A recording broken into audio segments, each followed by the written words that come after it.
안녕하세요. 박실입니다. 어제에 이어서 오늘은 애니책의 인상적인 장점에 대해서 말씀을 좀 나누고자 이 영상을 올리게 되었습니다.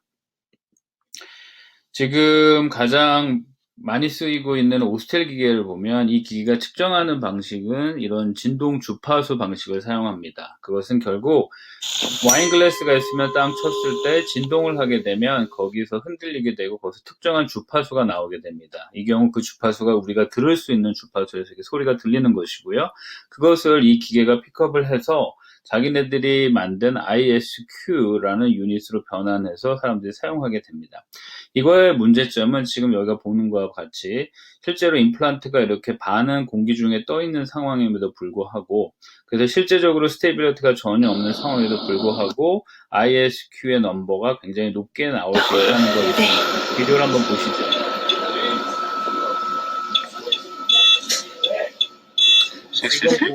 지금 보면 이렇게 66이라는 수치가 나왔고, 66이라는 수치는 여기서 보시는 바와 같이 상당히 높은 수치죠. 보이나요? 네. 그리고 또 다른 방향으로도 61이라는 수치가 나오고요. 61이라는 수치가 나오고. 그래서 결국 여기에 따르면 이 픽처는 미디엄 스테이빌리티에 해당하는 부분인데, 사실상 여기서 보는 바와 같이 아무런 스테이빌리티가 없다는 것이죠. 다시 얘기해서 이 오스텔 기계는 측방향 힘에 대해서는 정말 이런 경우에는 거의 무용지물이다, 그런 말씀을 지금 말씀드릴 수가 있습니다. 그래서 이 경우는 왜 그런가 하면 이렇게 진동 주파수를 사용하는 것이기 때문에 여기에 실제로 힘이 가하진 않더라도 꽉 잡아주는 게 없이 이렇게 촬영만 붙이고 치면 흔들림, 진동 자체가 이렇게 컴프로마이즈 되면 주파수가 이상하게 나오고, 그 주파수를 이상하게 받으면 마치 굉장히 스테이빌리티가 증가한 것처럼 보일 수 있다. 이런 것이 한계점입니다. 이 경우는 지금 제가 이런 호리젠털 디펙트가 있는 경우를 생각해 보았습니다. 그러니까 즉시 식립을 하는 경우에 임플란트를 심고 그 주위에 공간이 많으니까 뼈를 많이 이식하게 되죠. 그래서 이 경우는 지금 이런 상황에서 임플란트를 놓고 주위에 공간이 많을 때 여기에 이렇게 뼈를 이식하면 이 RFA, 그러니까 이 오스텔의 수치가 어떻게 변화하는지를 보여드리고자 합니다. 지금 보면 본 그래프 전에는 22, 28 이 정도가 나오고요. 그래서 여기에 주위에 이렇게 뼈를 이렇게 넣어보고 클린업을 한 후에, 그래서 다시 ISQ를 쟀더니 지금 48 이렇게 나옵니다. 그러니까 지금 20 이상 이렇게 증가를 한 것이죠. 그래서 실제로 토크가 증가했냐? 그러면 여기서 보는 것 같이 토크는 증가한 거 없고, 결국에는 진동에 대한 주파수를 측정한 거기 때문에 이렇게 주위에 가루들이, 물 묻은 가루들을 이렇게 붙으면 진동 자체가 컴프로마이즈 되고, 그러면 false positive, 실제로 그렇게 딱딱하지 튼튼하지 않은데 튼튼한 것처럼 이런 넘버가 증가되어서 나타난다. 이러한 문제점이 있습니다. 그리고 페리오 테스트 같은 경우는 지금 거의 판매되지 않는 이유는 여기서 보시는 바와 같이 한번 치려면 굉장히 센 힘으로 쳐서 환자가 싫어하고요. 이것도 16번이나 쳐야 됩니다. 6.1. 그러니 16번이나 쳐야 되니까 의사는 계속 똑같은 위치에 잡고 있어야 되니까 칠 때마다 이 각도가 변하면 값이 다르게 나오니까 문제가 많겠죠. 그리고 또 이 소리 자체가 굉장히 크고 환자는 아파하고, 그래서 실제적으로 환자가 싫어하고 의사도 싫어합니다. 이 애니책 같은 경우는 이러한 페리오 테스트의 단점을 극복을 해서, 그래서 훨씬 작은 힘으로 2번에서 6번 정도만 치면 그 값을 구할 수 있고, 또 한 가지는 또 알고 계시는 바와 같이 이 자체 내에 측정 시에 어떤 문제가 생기면 문제가 있다, 이렇게 시그널을 보내는 장치가 돼 있습니다. 이러한 장점들이 있죠.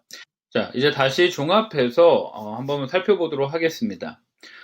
골 융합이 잘 되었다면 토크도 높고 레터럴 모빌리티는 굉장히 낮아야 할 것입니다. 그러나 실제 임상에서는 골 융합이 잘 되지 않았지만 레터럴 모빌리티는 높고 토크는 낮을 수 있고요. 혹은 골 융합이 잘 되지 않았는데 토크는 매우 높을 수 있습니다. 위에 꽉 조여 있으니까. 근데 레터럴 모빌리티는 아까 보시는 바와 같이 굉장히 낮을 수 있습니다. 그래서 이 두 가지를 다 봐야 합니다.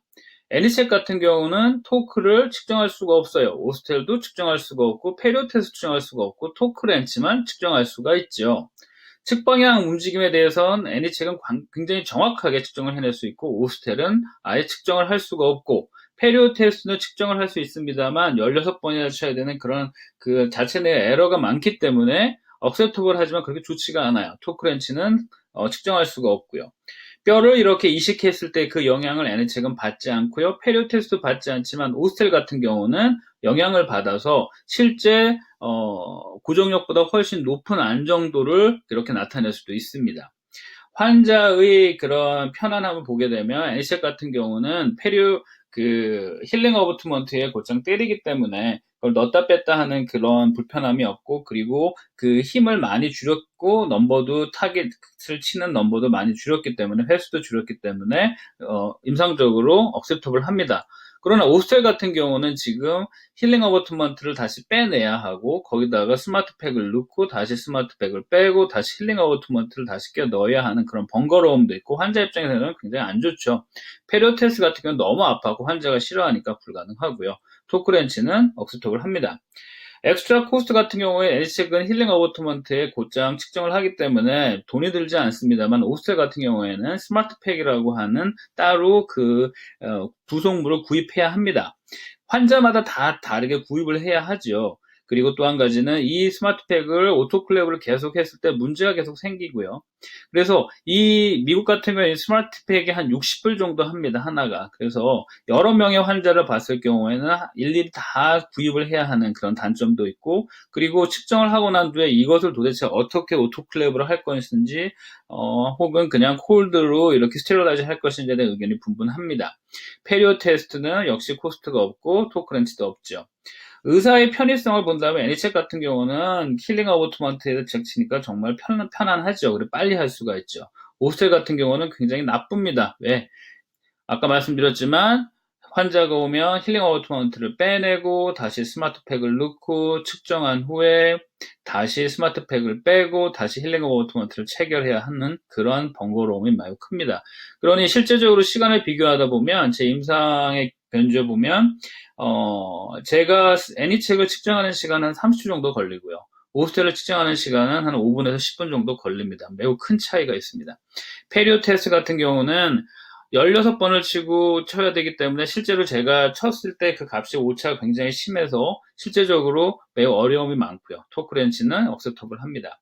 이러한 장단점 등을 다 비교해보고 그리고 의사 입장에서는 내가 언제 그 임플란트에 대한 보철물을 올릴 것인가에 대한 판단을 내릴 때 이런 고정력에 대한 포커스를 맞춘다면 지금 이러한 장점들이 가장 두드러지는 것이 애니책이죠. 그러니 결국 애니책과 토크렌치를 두 개를 사용하게 되면 많은 부분 커버가 되고 의사한테는 매우 믿을 수 있는 그러한 가이드라인을 주게 됩니다. 자, 여기까지 제가 생각하고 있는 애니책의 장점이었고 제가 생각하고 있는 이런 셀링 포인트였습니다. 마찬가지로 코멘트나 의문사항이 있으면 이쪽 이메일로 주시면 또 같이 한번 논의해보고 공부하도록 하겠습니다. 감사합니다.